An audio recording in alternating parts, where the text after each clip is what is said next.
Gérard Guinamant, bienvenue. Donc, tu œuvres au sein de Engie, au sein de la structure, au sein de la DSI, avec en charge tous les enjeux de data. Si tu veux peut-être.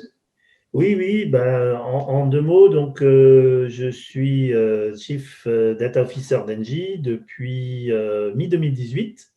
Voilà, donc plutôt dans un rôle, je dirais, d'orchestrateur de la transformation data du groupe, qui se décline en deux grandes directions. Une qui est vraiment de favoriser le développement, l'utilisation de la donnée dans les différentes business units du groupe, avec tout ce qu'il faut mettre en place, les compétences, la gouvernance, les cas d'usage, etc., la valeur et tout. Et puis l'autre qui est technologique est de fournir au groupe une plateforme homogène, utilisable de partout dans le groupe. Voilà, donc moi, j'ai ces deux actions, finalement, une est beaucoup plus business, l'autre est beaucoup plus IT, parce que je rapporte finalement à donc un membre du COMEX qui est en charge l'IT, le digital, la data, les nouveaux business. Et donc, ça permet d'avoir effectivement ce double regard à la fois sur l'aspect business et à la fois sur l'aspect technologique, ce qui est toujours important dans nos métiers, je trouve, et dans ces composantes, je dirais, ces objectifs de transformation. Et dans les clés de succès, de pouvoir embrasser ça, c'est important. Vincent, alors tu étais aussi quelque temps voisin d'Aliancy. Là, tu t'es un peu éloigné de nous. Oui. Peut-être, je te laisse te présenter à travers tes fonctions d'innovation au sein du groupe Framatome. Ouais, donc moi je suis donc au comité exécutif du groupe Framatome et j'ai trois volets. La DSI et la cyber, qui sont des gros sujets chez nous avec le nucléaire. Deuxième point, la performance digitale, c'est-à-dire c'est une équipe en fait d'experts du lean et de l'amélioration de process qui vont générer de la productivité en utilisant du digital, mais deux tiers qui sont des méthodes d'amélioration de process industriels à l'ancienne. Et le troisième domaine qui est le développement de nouveaux business. Donc là, par exemple, en ce moment, on développe un business dans la cybersécurité. On a acheté une première société aux États-Unis et on va développer ces business-là parce qu'on pense que hier, on fournissait du design et de la sidérurgie. Demain, on va offrir des machines qui auront 5 à 10% de digital dedans. Et le client ne comprendrait pas qu'on lui dise, écoutez, on a testé la sécurité physique, ça résiste à la pression. En revanche, du point de vue cyber, on ne sait pas trop vous dire ce qui se passe dans le système qu'on vous délivre. Donc ça c'est vraiment l'enjeu et on vient de mettre sur les rails un plan assez ambitieux avec un objectif de 100 millions de marge supplémentaires à la fois sur la productivité interne et sur le développement et l'acquisition de nouvelles sociétés, donc dans la cyber, dans l'électronique critique ou dans les services pour l'ingénierie complexe. L'idée, c'est de bien servir les clients du nucléaire, mais au passage, on va servir des clients plus larges qui sont des gens qui sont dans ce qu'on appelle l'industrie critique, dont fait partie Gérard, c'est-à-dire au-delà du nucléaire qui est en Belge. C'est des industries sur lesquelles on perd beaucoup d'argent si les choses dysfonctionnent au mauvais moment. Donc là, on investit énormément pour assurer le zéro risque dans le nucléaire.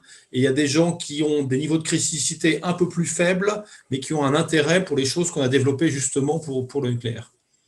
Super. Ce sera intéressant de revenir sur la part d'activité industrielle au sein du groupe. Qu'est-ce que ça représente au sein du groupe? Alors, au sein du groupe, en gros, aujourd'hui, la marge du groupe, c'est donc une partie industrielle qui est le fuel, donc fournir le fuel des centrales, et l'autre moitié qui est les services. Mais les services, c'est des services complexes. C'est par exemple, on va changer une énorme pièce dans une centrale nucléaire, où on va construire un robot qui entre par un trou de souris et qui va aller prendre des photos à un endroit où on ne pourra envoyer aucun opérateur humain. Donc, c'est des services avec de l'électronique, du hardware et puis quelquefois de la création de machines sur mesure. Et puis, il y a une autre partie, celle-là qui est liée au nouveau projet, qui est tout l'engineering, donc designer des nouveaux systèmes et surtout d'utiliser du calcul scientifique intensif pour prouver que la pièce qu'on a générée va résister à des conditions de pression, de température et de radiation qui respectent les exigences du régulateur nucléaire. Donc ça, c'est du calcul intensif et du digital de très très haut niveau, mais j'allais dire, c'est un peu le volet historique. D'accord. Gérard, du coup, la même question par rapport à Engie ? Alors, Engie, je vais dire Engie aujourd'hui et Engie demain, parce qu'il y a une petite différence. Si vous suivez un peu l'actualité.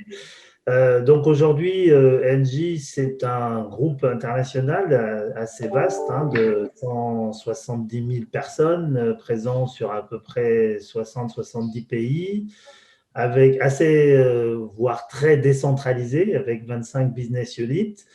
Et on n'a pas forcément, on a une chaîne de valeur donc qui va de la production de l'énergie avec différentes sources. Alors, Vincent a cité le nucléaire, notamment en Belgique. La production thermique classique, c'est-à-dire plutôt à base de cycles combinés gaz. Et puis, bien évidemment, et ça, c'est un enjeu très, très fort de développement, le renouvelable. Donc, le renouvelable, à la fois sur la partie électricité, donc avec le wind et le solar, bien évidemment, mais aussi le biogaz, qui prend un essor important, et l'hydrogène. Voilà, donc c'est à la fois les énergies renouvelables, côté électricité et côté gaz, donc ça c'est un domaine important et du coup très industriel. Ensuite, on va retrouver des activités de vente d'énergie, donc qui sont là beaucoup moins industrielles, puisque là, il s'agit, on vend de l'énergie, gaz, électricité. Alors, Engie est assez connue en France sur le marché du retail concernant les offres gaz et électricité et aussi services retail comme la maintenance et l'entretien des chaudières. Donc là, on va retrouver de l'activité entre guillemets de services un peu industriels. Voilà, ça inclut aussi des activités de management de l'énergie avec du trading. Donc là, on n'est pas trop dans l'industriel. Et puis, on a tout un autre pan d'activité qui est sur les services B2B, donc avec une gamme de services assez vaste et qui a fait l'objet cette année d'une revue stratégique. Et nous préparons pour l'année 2021 une séparation de ces activités de service en deux. D'un côté, des activités dites asset-based, donc qui sont très industrielles. On va y retrouver par exemple les réseaux de froid, les réseaux de chaud, l'EV charging dans les villes. Et puis d'un autre côté, les services asset-light qui sont assez éloignés de l'énergie. Donc aujourd'hui, tout ça est ensemble, mais va passer donc sous deux sociétés différentes. Donc le New Engie va être, je dirais, encore plus industriel qu'aujourd'hui et centré beaucoup sur la production renouvelable, sur les infrastructures, les grosses infrastructures, notamment gazières, mais aussi électriques, les réseaux de transport, de distribution, le stockage du gaz, voilà. Et puis, les activités de service très asset-based, donc agissant sur des grosses infrastructures comme les réseaux de chaleur, les réseaux de froid. Donc, un groupe qui devient vraiment un acteur industriel très dominant dans son activité. Et en fait, deux aspects, c'est-à-dire qu'un aspect, c'est vos activités et vos assets internes, et l'autre, c'est vos assets clients, en fait. Voilà, c'est ça. C'est-à-dire les activités industrielles sur deux champs. Donc, soit finalement, c'est l'exploitation et la maintenance de nos assets. Ça, c'est pour la partie renouvelable, pour la partie infrastructure, sur nos propres assets. Et puis, une autre partie industrielle sur nos activités de service sur les assets de nos clients. Okay. Où on peut retrouver des cogénérations, donc des problématiques très proches de nos assets. On va retrouver des réseaux, on va retrouver… voilà, donc c'est assez équivalent en termes de nature d'activité, mais effectivement, d'un côté, on est chez nous, entre guillemets, d'un autre côté, on est chez le client. Alors, on va continuer avec vous, Gérard. Donc, finalement, le 15 mars, il s'est passé quoi et en quoi toutes ces activités que vous venez de nous décrire ont été ont été impactés? Qu'est-ce qu'il a fallu faire dans l'urgence ou au contraire renforcer parce que c'était déjà en cours? Enfin, je veux dire, il s'est passé quoi et comment vous avez réagi? Alors, bon, bien évidemment, les deux plus gros impacts, ils ont été d'abord sur, je dirais, le travail des cols blancs, entre guillemets, et puis la mise en place généralisée du télétravail. Mais je pense que ce n'est pas particulièrement le sujet de ce soir. Bon, je le cite quand même parce que Bien sûr. depuis 2016, on avait engagé une très forte stratégie finalement de digitalisation de notre workplace orienté cloud. Bon, le fait d'avoir mis en place ces digitalisations de la workplace et de la workstation nous a vraiment facilité, comme beaucoup d'entreprises, je dirais le passage du jour au lendemain à une quantité énorme de collaborateurs travaillant à distance. Donc ça, c'est le premier point, où il a fallu quand même faire un peu de boulot. Ça, c'est quand même pas fait tout seul. Mais bon, ça a été quand même grandement facilité. En boutade, on dit souvent, bon, voilà, 8 jours avant le confinement, on disait aux collaborateurs, surtout, n'oubliez pas le câble d'alimentation de votre laptop ce soir quand vous partez, sinon vous serez embêtés. Donc, quand on en est plus que là, je dirais, en termes de consignes pour la continuité d'activité, c'est pas trop grave. Alors après, la continuité d'activité qui a été la problématique majeure finalement de nos activités, c'est-à-dire comment continuer l'activité là où elle continuait. Alors il y a plein d'endroits où elle s'est arrêtée, puisque alors c'était beaucoup moins vrai, c'est beaucoup moins vrai aujourd'hui dans le confinement du mois de novembre, mais ça a été très vrai dans le confinement de mars et d'avril, où là, on a finalement, par exemple, les immeubles tertiaires qui se sont fermés avec plus de collaborateurs au travail. Donc, nous, nos activités de service vis-à-vis de ces clients-là se sont arrêtées. Mais dans le même temps, on a tout un tas d'activités de service qui ont dû continuer, bien évidemment, notamment pour tout ce qui concerne les domaines prioritaires, comme les hôpitaux, comme les EHPAD, etc. Donc là, il a fallu, bien évidemment, se dire comment on va continuer à la fois à assurer l'exploitation et la maintenance des systèmes de chauffage, des systèmes de ventilation, etc. dans ces bâtiments, sachant qu'on avait aussi à prendre en compte la propre sécurité de nos employés aussi. Voilà, donc là, évidemment, ce qui nous a beaucoup aidé, c'est là aussi d'avoir finalement anticipé, même si ce n'était pas pour des objectifs de crise sanitaire, parce qu'on ne savait pas qu'il y aurait une crise sanitaire de cette ampleur, mais d'avoir mis en place un certain nombre de dispositifs d'exploitation et de maintenance de ces équipements à distance.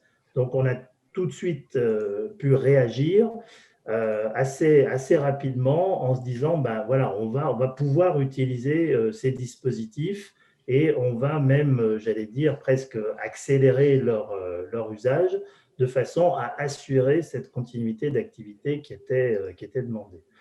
Alors, on a moins eu de problèmes, je dirais, sur nos propres assets, puisque là, on est sur des assets industriels, qui ont été moins impactés par la crise sanitaire. Donc, c'est plutôt sur les assets de nos clients et les assets qui devenaient absolument prioritaires et sur lesquels il fallait être présent. Donc, on a plutôt rassemblé, donc on a fait par exemple l'inventaire des cas d'usage qui étaient en service. On a trouvé rapidement une cinquantaine de cas d'usage qui n'avaient pas forcément été développés évidemment pour une crise sanitaire, mais qui pouvaient tout d'un coup se trouver très, très utiles pour gérer cette situation. Alors, un des exemples évidents, on a mis en place des salles de contrôle qui remontent un certain nombre d'informations basées sur, bien sûr, des capteurs qui sont positionnés sur les installations qu'on pilote, donc les systèmes de froid, les systèmes de ventilation, les chaudières, etc. Donc, ces capteurs remontent de l'information dans des salles de contrôle et nous avons dans ces salles de contrôle des collaborateurs qui traitent ces alertes et qui décident de la priorisation des interventions à conduire en fonction des alertes. Et donc là, ça a amené, ce qu'il a fallu changer, c'est un peu reprioriser, par exemple, les interventions.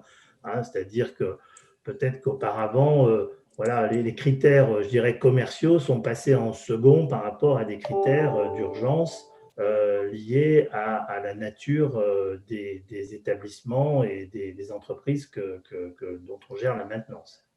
Est-ce que ça veut dire, par exemple, pour tout ce qui était télérelève, ça a été renforcé? Enfin, je veux dire, tout vos suivis de télérelève, ça vous a servi davantage? Et ça, c'est ma première question. Et la deuxième, par rapport à vos salariés qui sont allés sur site, quand il fallait qu'ils y aillent, comment, du coup, vous les avez pilotés? Alors, sur les questions de télérelève, là, donc, on est sur… alors, ça dépend de quel type de relève. Si vous voulez parler de la partie compteur, gaz ou des choses de ce type-là, Voilà. par exemple. Voilà, donc là, on est chez GRDF, hein, donc une filiale du groupe Engie. Donc là, bon, comme beaucoup d'entre vous le savent, on a mis en place ces dernières années ce qu'on appelle des compteurs communicants, hein, compteurs Gaspard, qui évidemment permet non seulement de piloter, de mesurer la consommation, mais aussi d'envoyer un certain nombre d'alertes sur le fonctionnement du compteur lui-même.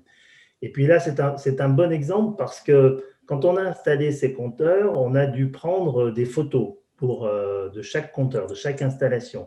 Donc ces photos, elles avaient plutôt un objectif, je dirais, légal, juridique, parce que ça devait permettre à nos sous-traitants de bien montrer que le compteur avait été installé et puis aussi, en cas de litige avec le client, de bien prouver que le compteur avait été installé. Or, il se trouve qu'en prenant cette photo, on n'a pas pris en photo seulement le compteur, mais on a pris toute l'installation du client, notamment avec le détendeur de gaz, etc. Et cette collection finalement d'images qui a été constituée, finalement, elle s'est avérée utile au-delà de sa première utilisation parce qu'elle nous a permis notamment de catégoriser tous les détendeurs, les marques, les années, etc.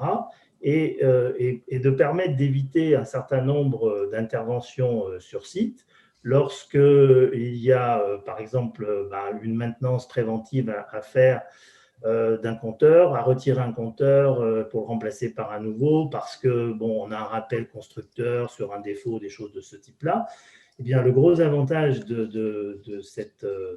finalement de ces prises d'images qui ont été faites, c'est auparavant, à la limite, on envoyait un technicien voir, j'allais dire, 10 clients, et sur les 10 clients, il y en avait 9 qui n'étaient pas concernés, et il n'y en avait qu'un seul qui était concerné.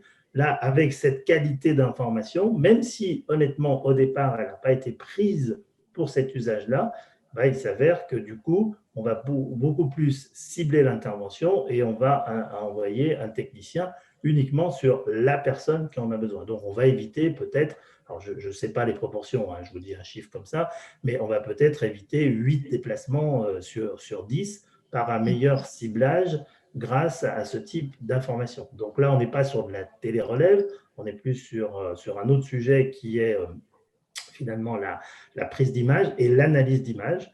Et donc là, on a par exemple mis en place un algorithme qui permet, à partir d'une banque de données d'un côté des installations, plus la banque d'images de tous nos équipements venant de nos installateurs, de faire le matching et de repérer très rapidement qui est équipé avec quoi et s'il y a un problème, de mieux cibler l'intervention pour résoudre ce problème. On ne tape plus comme ça dans le brouillard. Voilà, vous aviez, je sais, une appli également pour le suivi de vos techniciens quand ils étaient, par exemple, sur un champ d'éoliennes ou quand ils étaient en déplacement. Est-ce que ça, c'était une appli qui existait avant ou est-ce que ça a été… Et finalement, est-ce qu'elle a été du coup davantage utilisée en 2020 ou au contraire, c'est quelque chose que vous avez vraiment déployé en 2020? Alors ça, oui, c'est effectivement un autre exemple intéressant pour, je dirais, le suivi et la protection des travailleurs isolés, puisqu'on a pas mal d'installations, notamment, par exemple, les champs d'éoliennes. Bon, par définition, les éoliennes, elles ne sont pas construites au milieu d'une ville, hein, donc elles sont un peu dans la pampa, comme on dit. Et donc, déjà, bien avant la crise sanitaire, on s'est vraiment préoccupé de la sécurité de ces travailleurs isolés et donc de mettre à leur disposition une application qui permette finalement de s'assurer qu'il n'y a pas de risque pour le technicien, que si jamais, je ne sais pas, moi, il prend un malaise, eh bien, on est en capacité de le savoir très, très rapidement parce qu'il ne réagit pas directement au message et donc d'envoyer, par exemple, des secours assez rapidement. Bon, ben, typiquement, ce type d'équipement, dans des circonstances de crise sanitaire, où finalement on a aussi des intervenants qui vont intervenir dans des milieux où il y aura beaucoup moins de monde et beaucoup plus isolé que lorsqu'il y a une activité pleine et entière, comme c'était le cas avant la crise. Ce type d'application peut être tout à fait généralisé. Ça fait partie de la 50aine de cas d'usage que je citais. On est allé rechercher pour voir comment elle, même si elle n'avait pas été construite, bien évidemment, pour un usage de crise sanitaire, elle pouvait rendre des services dans cette situation de crise. Alors, on a des premières questions pour Gérard. Peut-être que Vincent va ou Bruno voulait intervenir. Oui, je voulais poser une question, rebondir sur un point, une question que j'avais. À partir du moment où, comme ça, vous identifiez des cas d'usage qui, dans cette période très particulière de crise, peut rendre des services qui sont vraiment prioritaires, il peut s'avérer que ça modifie très substantiellement l'organisation des équipes, l'organisation du travail, le rôle de chacun. Et comment est-ce que les équipes réagissent par rapport à ça? Comment elles le projettent dans un futur où la crise pourrait disparaître, mais finalement ces cas d'usage pourraient perdurer? Comment est-ce que ce type d'interaction, finalement, vous les avez déjà avec l'organisation? Oui. C'est une bonne question parce que je dirais la question on se la pose plutôt maintenant qu'en mars 2020. Parce que en mars 2020, de toute façon, le travail était largement perturbé et pas seulement par les cas d'usage que tout d'un coup on venait apporter. Parce que ces cas d'usage, ils venaient plutôt là, ces applications, ces algorithmes que je viens de citer, ils venaient plutôt là pour aider justement à la résolution d'une crise et d'une situation difficile. Donc forcément, toute l'organisation du travail localement était chamboulée, ça c'est clair. Et du coup, on peut vraiment reconnaître et mettre ça au crédit à la fois de nos managers, de nos techniciens, etc., d'avoir su vraiment s'adapter et à tout ce changement subit et en quelques jours, en quelques semaines, d'avoir adopté aussi ces outils quand ce n'était pas déjà le cas pour certaines populations.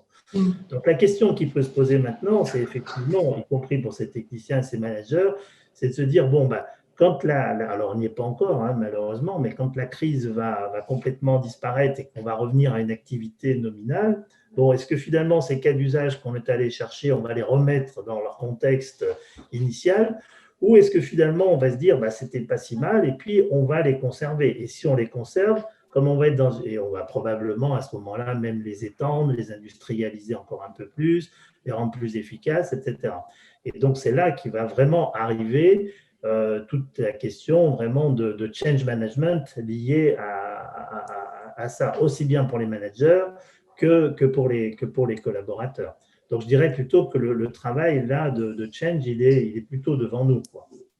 Vincent, est-ce que vous êtes d'accord avec ça? Alors déjà, est-ce que vous êtes d'accord avec ce point par rapport au changement que vous avez pu mettre en place? Et qu'est-ce que vous avez justement mis en place comme changement? Qu'est-ce que vous avez dû faire chez Framatome?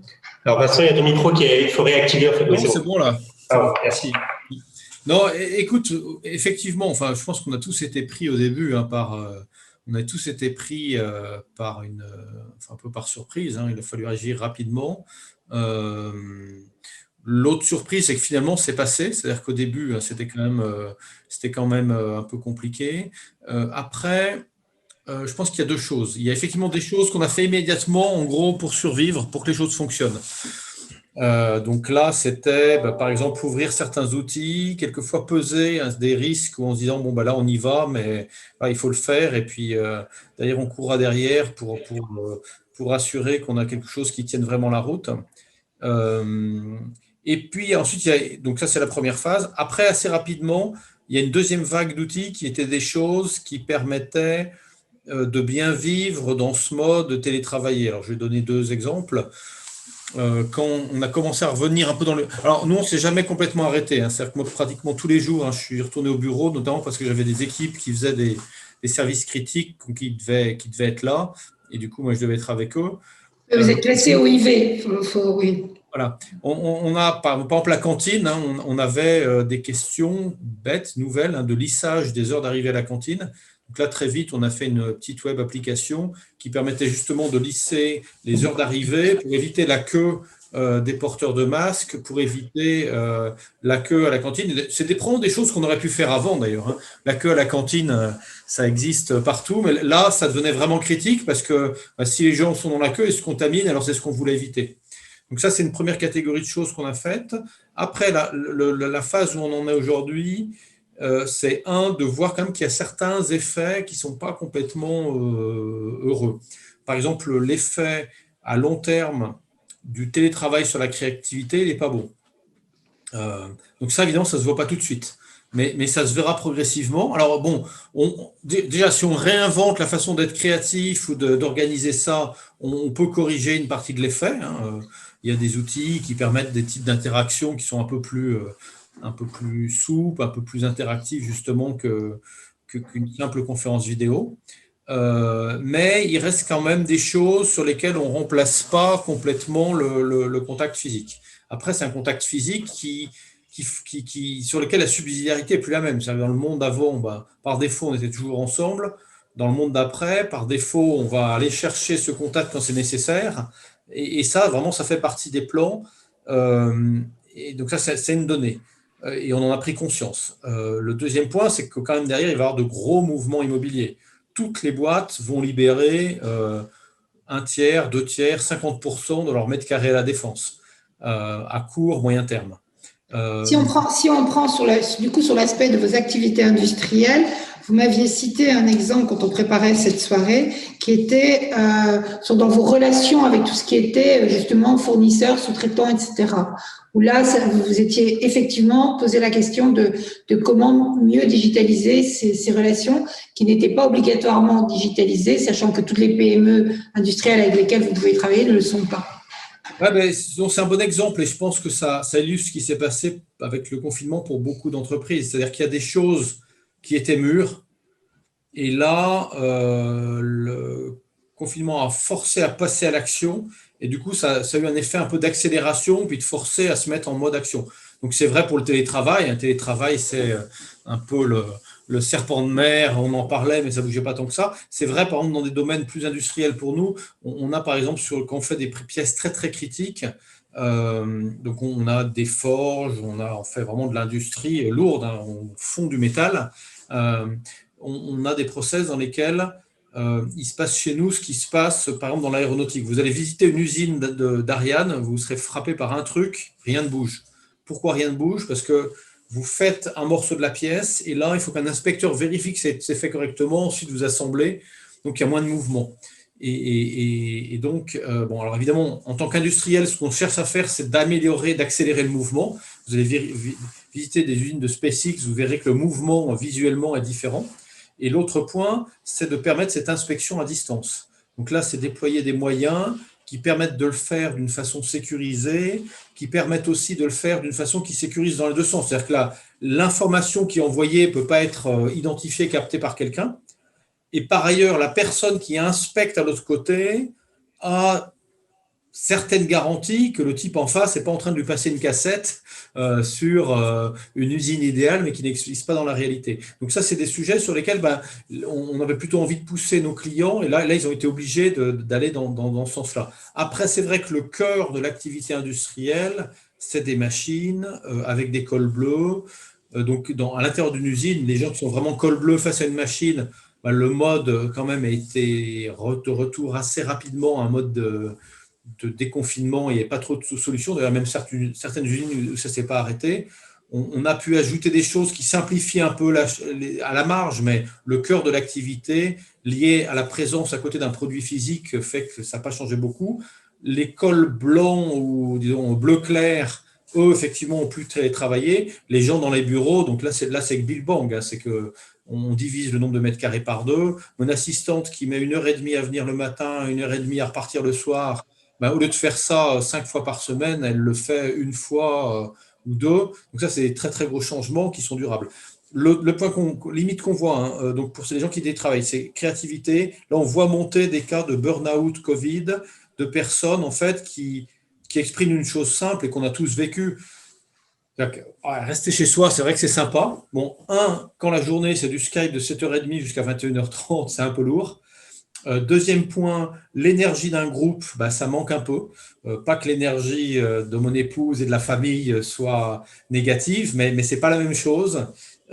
Et puis, dernier point, avec ce mode de télétravail, vous n'êtes que sur du contact programmé, c'est-à-dire rencontrer un jeune qui vient d'arriver, quelqu'un de façon fortuite, ça n'existe pas. Donc, sauf ce qui arrivera à mener peut-être à créer des chat-roulettes corporate où les gens peuvent se retrouver ou à faire des choses qu'on a fait dans l'entreprise. On a créé des machines à café virtuelles, il y a des créneaux qui sont réservés 2 par semaine. Les gens qui ont envie de parler à quelqu'un peuvent y aller sans agenda, mais on voit que là, la partie humaine a un petit risque d'assèchement. On n'a pas encore toutes les solutions. Et là, je pense que dans toutes les boîtes, on va en voir les inconvénients, monter des risques psychosociaux, de la dépression, du burn-out. Et là, il faut être très, très attentif. Ce n'est pas de la technologie, mais la bonne technologie, c'est faire en sorte aussi que l'humain ait une expérience agréable avec la technologie.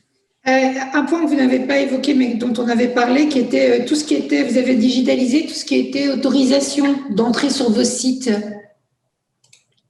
Oui, alors on a digitalisé 2 choses. Les autorisations d'entrée sur les sites, effectivement, bon, là encore, c'est des choses qu'on aurait pu faire plus tôt, avec des limites. Je vais donner un exemple. Nous, on a des sites, vous devez pouvoir prouver le nombre de personnes qui sont sur place. En cas d'accident, vous devez pouvoir démontrer que 100% des personnes sont sorties, notamment les sites où il y a de la matière radioactive, où il y a des risques qui sont des risques assez sérieux. Ça, effectivement, c'est en partie digitalisé. Il nous est arrivé d'avoir des pannes. Quand vous avez une panne, vous devez avoir un mode de backup papier parce qu'il est hors de question que vous mettiez en risque les salariés uniquement parce qu'à un moment, il y a un bug, un problème de maintenance, un coup de pelleteuse sur un câble. Donc là, on a mis en place ces développements. Le mode durable, c'est quand même un mode dans lequel vous devez assurer le zéro risque. Et le zéro risque, c'est d'avoir la bonne confiance dans la technologie, c'est-à-dire la confiance dans ce qu'elle peut vous amener quand elle marche bien, et aussi un plan de continu d'activité quand les choses marchent moins bien. Donc ça fait partie du schéma, et j'allais dire un digital mature, il tient en compte des deux. Un digital immature, il va faire une app, il va avoir quelques problèmes, on ne sait pas forcément si le mec qui l'a fait gérera le cycle de vie dans la durée. Un mode mature, on gère le cycle de vie dans la durée, on gère y compris les cas dans lesquels certaines des composantes peuvent se rendre indisponibles. Et particulièrement dans la nôtre, ou dans certains domaines, on doit garantir le risque zéro.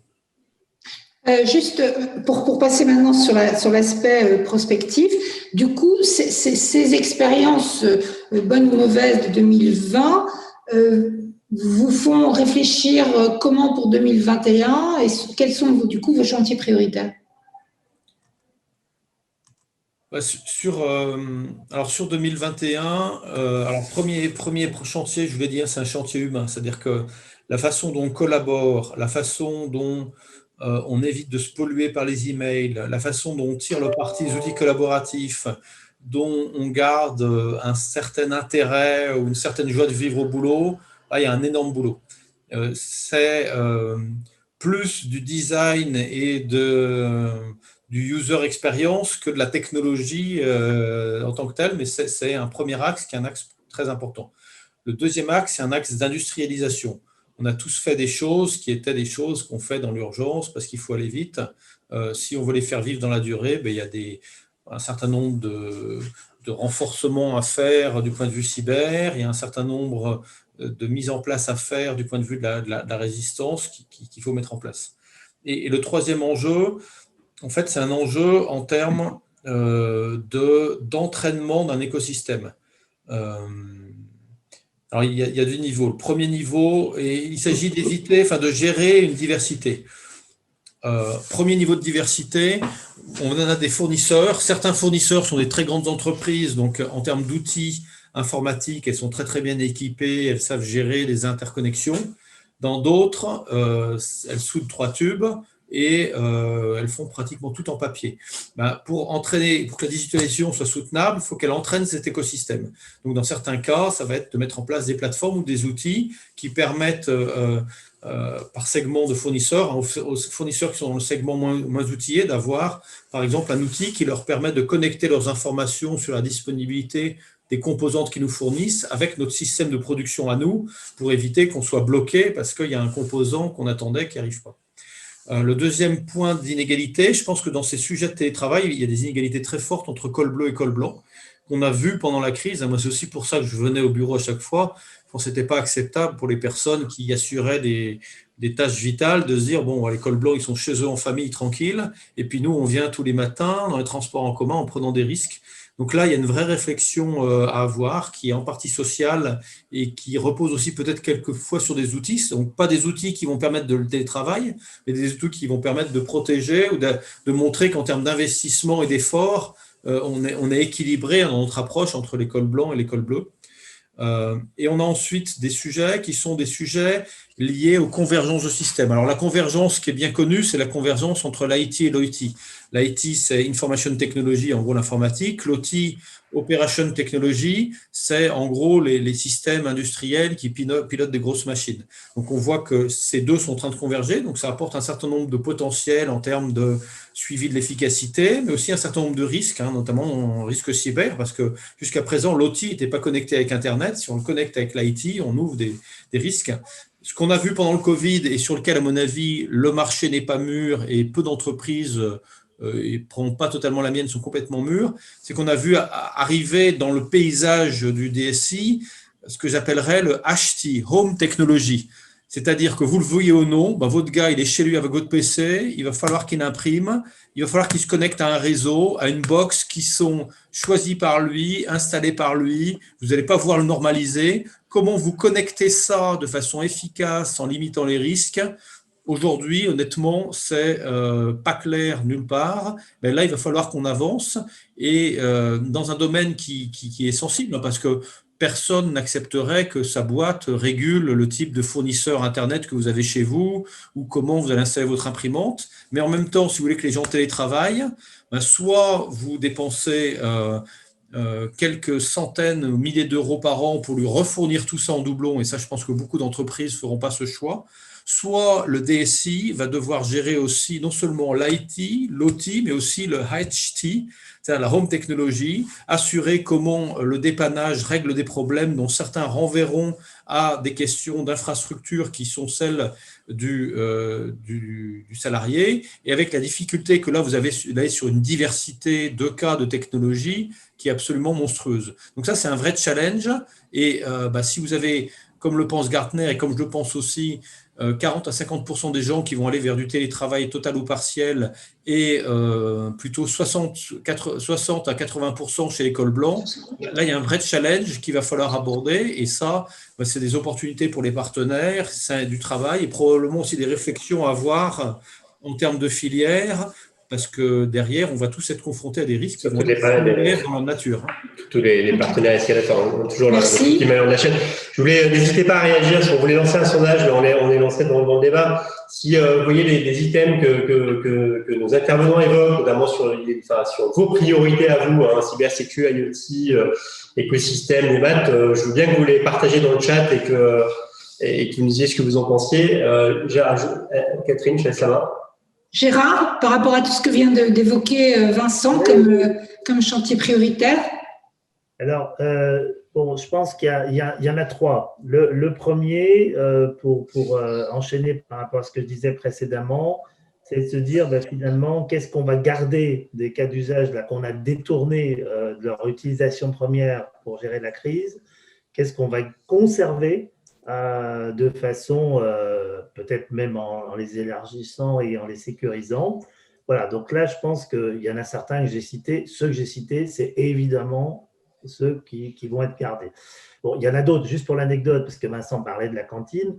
il y a un an, on a mis en place un dispositif pour capter toutes les données de Wi-Fi de la tour NJ à la Défense, 5000 personnes, dans un objectif d'optimiser, d'analyser l'historique et de prédire l'occupation de cette tour jour par jour, heure par heure, dans un objectif d'optimisation, j'allais dire, du remplissage de la tour, par espace, plateau, salle de réunion, etc. Donc tout a été construit pour ça. Aujourd'hui, on n'est pas du tout dans la même problématique. Aujourd'hui, il y a 30 personnes dans la tour, donc on est passé de 5000 à 30. Donc, et dans la période intermédiaire, là où on était entre 30 et 40% selon les jours, si c'était le lundi, le mardi, le jeudi ou le vendredi, il n'y avait pas tout à fait la même fréquentation. Et on a utilisé les mêmes données, le même historique de données, les mêmes algorithmes à des usages complètement différents, et notamment celui de prédire la fréquentation de la cantine, pour que tout le monde n'arrive pas effectivement en masse. Donc, c'est un exemple très, très simple. Alors, on n'est pas dans l'industriel, là, mais c'est le même état d'esprit. Comment, finalement, des cas d'usage qui ont été développés pour des usages bien précis, qui n'avaient rien à voir avec la crise, on va les conserver, on va même les étendre à la crise. Donc, ça, c'est la première question. Donc, on a commencé et on va continuer à faire, bien évidemment, cet inventaire. Le deuxième, qui est plus important et plus structurant, c'est finalement l'accélération que ça va entraîner en matière, entre guillemets, de plateformisation. On avait déjà commencé sur la workplace, qu'on a ensuite fait sur d'autres sujets. Et là, très clairement, ça met en exergue la nécessité de trois sujets. Un sujet sur l'IoT, c'est-à-dire que toute la chaîne IoT que l'on traitait, je dirais, de façon peut-être un peu, comment dire, un peu brouillonne, d'une certaine façon. Là, on voit bien qu'on a un enjeu très, très fort d'industrialisation, de sécurisation, de professionnalisation de cette chaîne IoT. Et là, ça va être un de nos gros chantiers de 2021. Le deuxième chantier, c'est celui finalement ce que nous, on appelle nos vertical data hub, vertical en anglais, sinon j'aurais dit vertical data hub, c'est-à-dire qu'on s'est rendu compte que par grand business, par grande famille de business, par exemple le renouvelable, les infrastructures, etc., au lieu d'avoir une approche assez bottom-up comme on avait aujourd'hui, qui partait plutôt finalement de la bonne volonté et de la nécessité locale de développer des choses, là, on va avoir une approche beaucoup plus structurée, beaucoup plus top-down sur ces métiers, qui va viser, à rassembler l'ensemble des données d'un métier en particulier, toutes les géographies, toutes les technologies, toute la chaîne de valeur, par exemple sur le renouvelable, depuis l'identification des sites jusqu'au décommissionnement des installations. Donc là, regrouper toutes ces données, regrouper tous les cas d'usage et avoir un management vertical des données, des cas d'usage, des algorithmes et des applications d'un domaine métier. Donc ça, c'est quelque chose, bon, on l'aurait peut-être fait sans la crise, mais la crise nous a montré qu'il fallait qu'on soit plus professionnel, plus coordonné et qu'on soit plus… Alors, ça nous approche, j'ai vu une question passer sur les jumeaux numériques, cette approche de vertical data hub, ça va progressivement nous faire aussi accélérer la complétude de nos jumeaux numériques sur nos installations, forcément. Puisque là, on va avoir très clairement plus de CAPEX, plus de drive, plus de déploiement uniforme, etc. Et une approche vraiment plus orientée, mise en place de jumeaux numériques. Ce qui est vécu. Le troisième sujet et le dernier, c'est le change. Évidemment que cette accélération, je l'ai déjà un peu dit tout à l'heure, c'est du changement pour les managers, c'est du changement pour les collaborateurs. Je parle du côté industriel. Et donc, on va avoir besoin aussi de upskilling et de reskilling pour ce type de population et ce type d'activité, parce qu'il y a des activités qui vont disparaître et il y a des nouvelles activités qui vont arriver autour du management numérique. Voilà. Et ça, il peut y avoir, on est conscient aujourd'hui qu'il y a des métiers d'appel dans ces activités-là.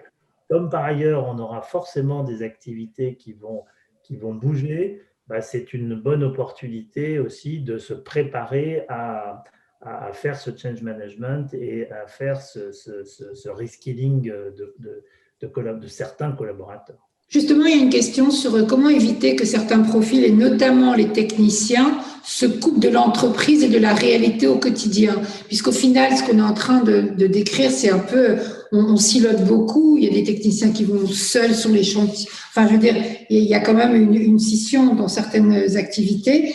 Et comment, du coup, on garde ce lien fort entre tout le monde, entre aussi col blanc, col bleu, enfin, comment toute cette fusion, disons, se fait?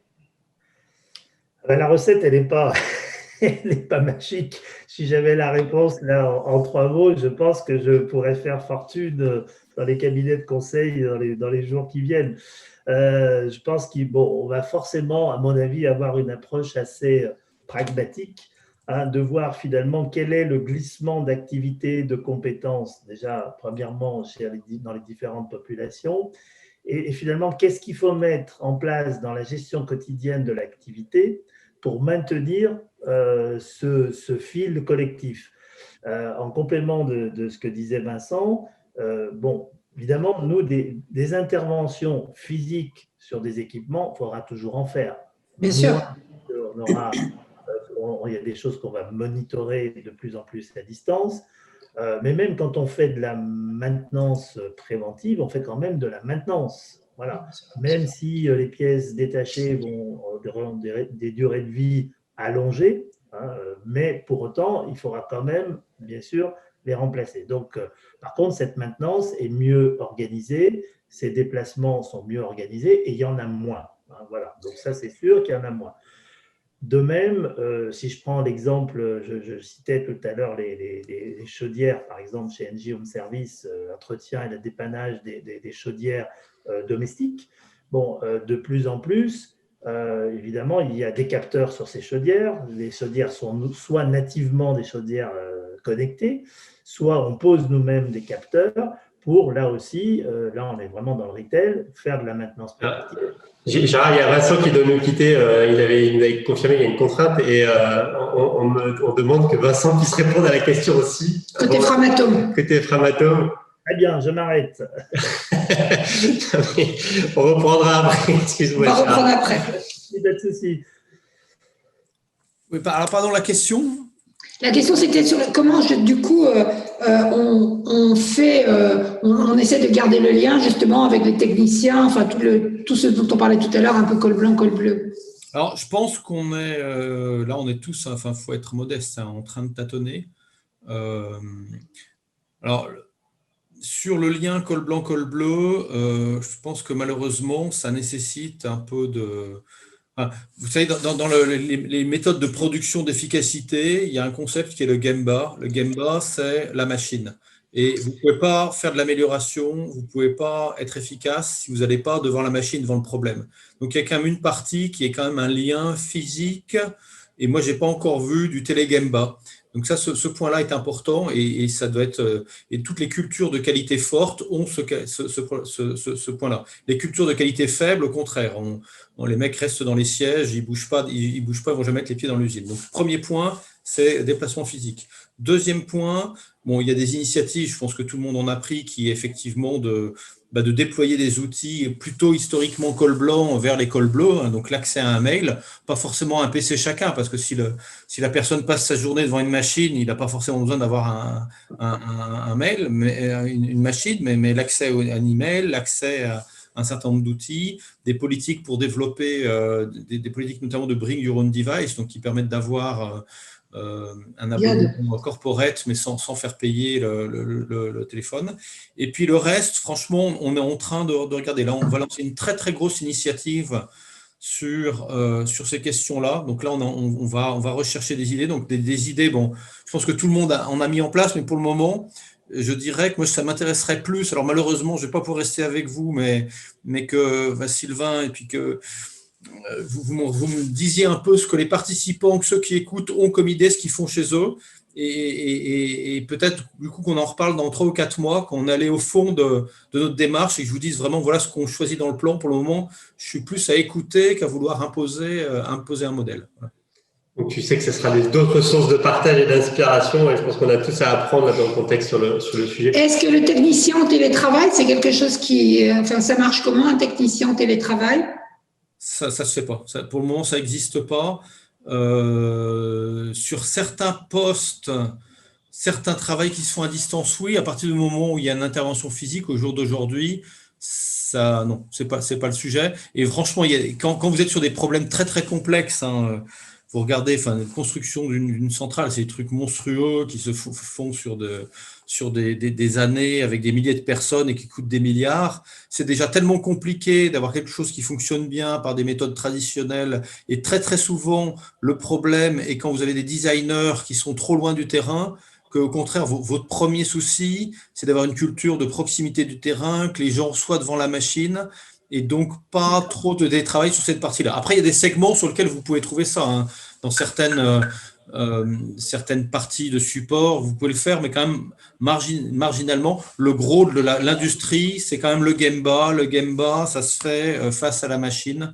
Et donc, le digital va aider, mais il faut qu'il reste modeste, c'est-à-dire que c'est le power of 1%. C'est pas penser qu'on va révolutionner avec le digital le cœur de la façon dont on s'organise pour être productif. De toute façon, on avait promis de te libérer à 19h30. Merci beaucoup. Merci d'avoir joué le jeu. Merci à tous et à très bientôt. Merci avec nous et à très bientôt. On te laisse. Bruno, on voulait te passer l'écran depuis tout à l'heure. Sur l'aspect prospectif, tu voulais rebondir sur ce qu'ont dit nos intervenants ou peut-être poser une question à Gérard.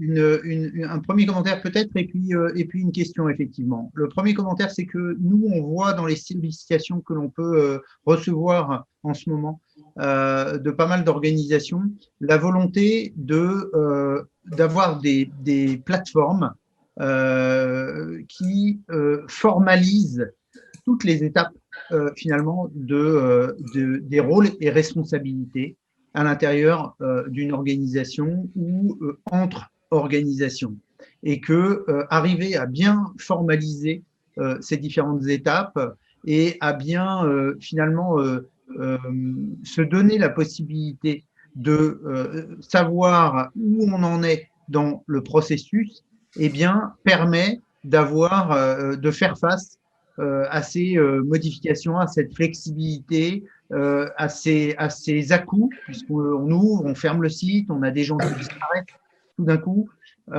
et ça permet vraiment de beaucoup mieux contrôler. Alors, on ne réinvente pas forcément complètement la manière dont les personnes travaillent, mais par contre, au travers de ce type de plateforme, on assigne réellement une tâche, donc chacun sait exactement ce qu'il a à faire, chacun sait où ça en est, donc qui est en train d'intervenir, à quel moment potentiellement ça bloque, et ça indépendamment de contacts informels qui sont rendus challenging, difficiles, dans des moments où on ne sait pas si on est chez soi, si on est sur site, si on est malade ou pas, etc. Donc ça, c'est un premier point, un premier retour que je voulais faire. Le deuxième sujet qui est plus une question, moi j'ai participé à un échange dans lequel il y avait un retour qui était fait disant que typiquement en Chine en ce moment, il y avait un accent extrêmement fort qui était mis sur la production tout automatisée. Donc ça mettait une pression très forte évidemment sur l'usage des objets connectés, et que ça mettait une pression aussi très forte sur les réseaux, donc sur le déploiement de la 5G, mais qu'il y avait une sorte d'ambition stratégique à l'échelle du pays d'arriver à cette phase du tout automatisé pour ne plus être dépendant des situations qu'on vit en ce moment. Est-ce qu'aujourd'hui, chez Engie, ce type de réflexion ressort? Est-ce que c'est quelque chose sur lequel vous vous penchez en ce moment Non, enfin, c'est pas aussi radical que nos amis chinois. Enfin, en même temps, les Chinois, ils ont beaucoup de gens à faire travailler, hein, donc ça va être compliqué à gérer. C'est compliqué à gérer, quoi. Voilà, c'est après le travail pour tous, ça va être compliqué. Clair. Mais non, je pense qu'aujourd'hui, nous, nos réflexions, elles vont plutôt dans la direction de comment organiser finalement différemment le travail pour à la fois tenir compte bon, comme le disait Vincent, il y a toujours de toute façon des actes physiques, et je le disais tout à l'heure, qu'il faut faire. Donc, dans l'organisation du travail hebdomadaire, par exemple, il va y avoir des interventions physiques, il y a des interventions de contrôle derrière un écran. Alors, ça peut être soit dans une salle collective, soit derrière un PC, ce qu'on fait déjà d'ailleurs, par exemple, dans les logiques d'astreinte. Quand les gens sont en astreinte, nous, on a beaucoup de bâtiments qu'on opère H24, et donc en astreinte, la personne, elle n'est pas dans la salle de contrôle, elle est chez elle avec son PC. Donc ça fait déjà partie du télétravail, entre guillemets. Mais elle est aussi amenée à se déplacer parce qu'en fonction de ce qu'elle a pu faire ou ne pas faire à distance, il faut qu'elle puisse compléter. Donc, je pense que le rôle des managers va être plutôt de se dire comment je répartis différemment le travail pour que dans une même semaine, entre guillemets, eh bien, les techniciens puissent avoir des activités finalement physiques, à distance, locales, j'allais dire, des interventions, mais aussi des activités peut-être de contrôle dans des salles de contrôle qu'on a mises en place, ou des activités plus solitaires derrière un laptop, de façon à équilibrer sa semaine et qu'il ne soit pas complètement soit isolé. Moi, je ne crois pas à des spécialisations. Il y a ceux qui font des interventions, il y a ceux qui sont que derrière un écran, etc., ou ceux qui sont que en télétravail parce qu'on les a mis sur des opérations où tout est automatisé, etc. À ce stade-là, peut-être on y arrivera un jour, mais je pense qu'au stade où on en est, moi je crois plutôt en un mix de ces différents moments de façon à trouver un équilibre entre finalement la socialisation dont on a besoin dans une équipe de travail et le travail collectif qui est nécessaire, et on l'a dit, y compris pour les techniciens. Le travail sur site qui est aussi une façon de se socialiser parce qu'on voit le client quand c'est comme ça, pas dans tous les cas, mais dans beaucoup de cas, on voit le client. Et puis, le troisième temps qui est le temps derrière, finalement, derrière une application, derrière des algorithmes, derrière un écran. Voilà. Donc, je pense que le rôle des managers va être plus dans ce change management, d'essayer de voir ce panel d'activités et d'équilibrer finalement en fonction des compétences, en fonction des appétences, et tout en maintenant quand même un collectif. Ça me semble indispensable. Le tout, 100%, tout le monde derrière une machine, tout automatisé, bon, on en est loin. Je pense qu'on en est loin. Ouais, je pense aussi. On arrive un peu à l'issue des échanges, on a un peu dérapé, mais il fallait bien un homme imparfait, c'est de ma faute. Je ne sais pas si Bruno, tu veux compléter ou bon, si vous avez des dernières questions, c'est le moment. On arrive vraiment à l'issue. On arrive au bout. Voilà. C'est amusant parce qu'il y a un mot ou un thème qu'on n'a pas beaucoup évoqué. Finalement, c'est le thème des outils mobiles, de la mobilité. Qui, à mon sens, dans cette période, justement, est particulièrement challengé, dans le sens où, aujourd'hui, à mon avis, grâce aux outils, aux devices qui sont mis à disposition des personnes, on peut rentrer dans des modèles de mise à disposition d'applications qui sont beaucoup plus opérationnels que ce qu'elles pouvaient être. C'est-à-dire que on ne se retrouve pas avec des gens qu'on contraint à être derrière un poste de travail pour effectuer un certain nombre de tâches, alors que normalement, ils n'y sont absolument pas. Mais au contraire, on leur met à disposition des devices qu'ils peuvent utiliser très concrètement dans leur métier courant, et on leur met à disposition des applications avec lesquelles ils peuvent interagir de manière extrêmement naturelle. Est-ce que ça, c'est quelque chose sur lequel il y a vraiment des changements, des réflexions et des impacts dans les organisations? Vincent a répondu un peu à cette question parce qu'il a dit que par rapport au col bleu, il réfléchissait à la problématique de ce qu'on appelait il y a quelque temps, on entend moins parler maintenant, de BIOD. Donc, où du coup, les gens ont leur propre device Et quand ils sont col bleu, évidemment, ils sont dans l'usine. Ils n'étaient pas censés avoir des ordinateurs, un mail, etc. Qu'aujourd'hui, on les équipe de ce type de choses et qu'éventuellement, on prend en charge l'équipement device BIOD du col bleu. Chez OMJ, cette problématique-là, elle est vécue comment? Oui.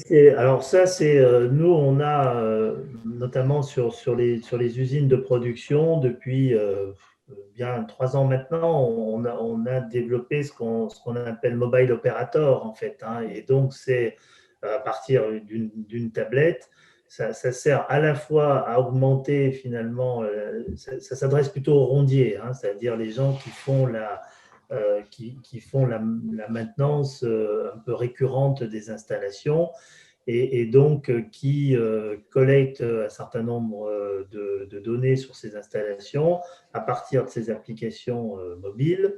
Voilà. Et ensuite, ces données sont stockées, sont exploitées et permettent un double intérêt, hein, l'intérêt à la fois de collecter plus de données qu'aujourd'hui, d'historiser plus de données et de l'analyser, de la travailler, de l'enrichir, et en même temps, finalement, de fournir aux collaborateurs, hein, comme le disait Bruno, un environnement mobile qui est bon, voilà, qui est loin du papier-crayon qu'ils pouvaient utiliser encore pas si longtemps que ça.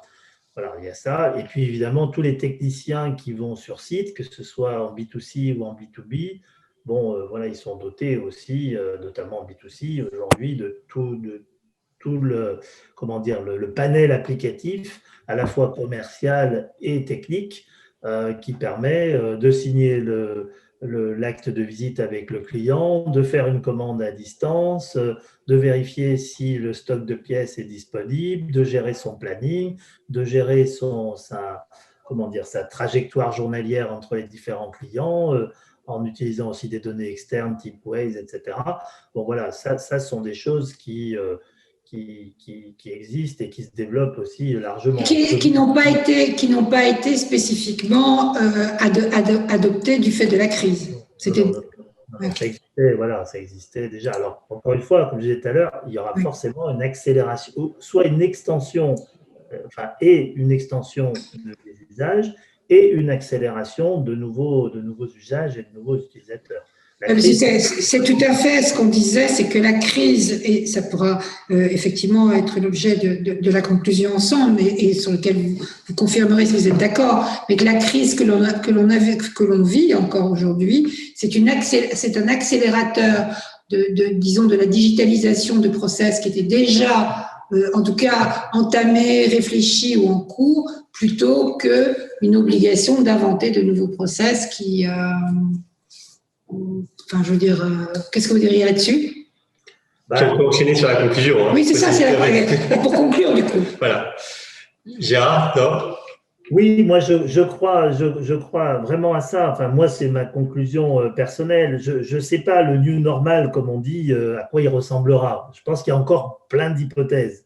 Je pense qu'on est allé très, très vite au mois d'avril en définissant un new normal où tout le monde est chez soi, voilà, à travailler derrière une machine.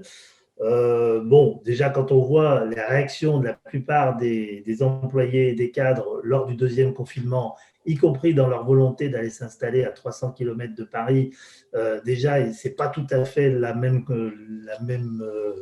enfin, moi, j'écoute les médias, hein, j'écoute voilà, ou BFM ou France Info, bon, je vois que les reportages ne sont pas les mêmes. Hein. Alors, c'est lié à quoi? J'en sais rien, c'est la saison, il y a plein d'éléments. Donc, le new normal, moi, je pense qu'il n'est pas encore clairement défini. Il y a encore plein d'hypothèses. En revanche, ce qui est certain, c'est que voilà, cette plateformisation, digitalisation, enfin, tous les sujets qu'on a évoqués, jumeaux numériques, entreprise 4.0, etc., qui ont démarré il y a plusieurs années, vont connaître forcément une accélération. Ça, c'est évident. Comme je le disais, dans deux sens, soit passer d'un usage limité à un usage plus étendu, parce que ça aura ouvert les yeux de dire, ah bah tiens, finalement, ce truc-là, on l'a fait pour ça, mais on pourrait aussi l'utiliser pour ça, etc. Et puis, accélérer sur des sujets de fond.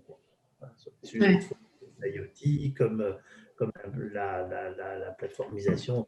Bon, c'est un peu galvaudé comme terme, mais Mais ça, je crois plutôt à ça. Vers un new normal qui va sûrement arriver un jour, j'espère, en 2021. Mais à quoi il ressemblera, je pense qu'il faut être modeste. Moi, je ne suis pas ni philosophe, ni médium. Je ne sais pas. Je pense qu'il y a plusieurs hypothèses encore à ce stade. C'est mon avis personnel. Alors là, on va pas pouvoir relancer le débat, mais avant d'intervenir Bruno, effectivement, on nous demande sur la crise à encourager plus de management agile en production sur des sites industriels. Donc ça, c'est à moins que Gérard tu veuille en disant non, pas du tout. Donc Bruno. Alors, il y avait cette question, mais effectivement, elle arrive un peu tard peut-être, mais je te laisse faire la conclusion. Oui, donc moi je voulais ajouter quelque chose, je suis parfaitement en phase avec ce que vient d'évoquer Gérard, je voulais ajouter quelque chose, c'est que je pense que cette crise, elle replace l'utilisateur finalement dans une position qui est une position où il est bien mieux considéré que ce qu'il pouvait être auparavant. C'est-à-dire qu'on vient d'une montée en puissance, finalement, des outils informatiques et du digital, où l'utilisateur a été beaucoup challengé pour qu'il s'adapte à ces outils, pour qu'il se forme, pour qu'il fasse tous les efforts, finalement, pour pouvoir les utiliser, jusqu'à aller à devoir faire 1h30 de transport en commun pour se retrouver dans un bureau derrière son PC toute la journée à faire plein de tâches derrière ce PC et parce que les applications n'étaient accessibles que comme ça.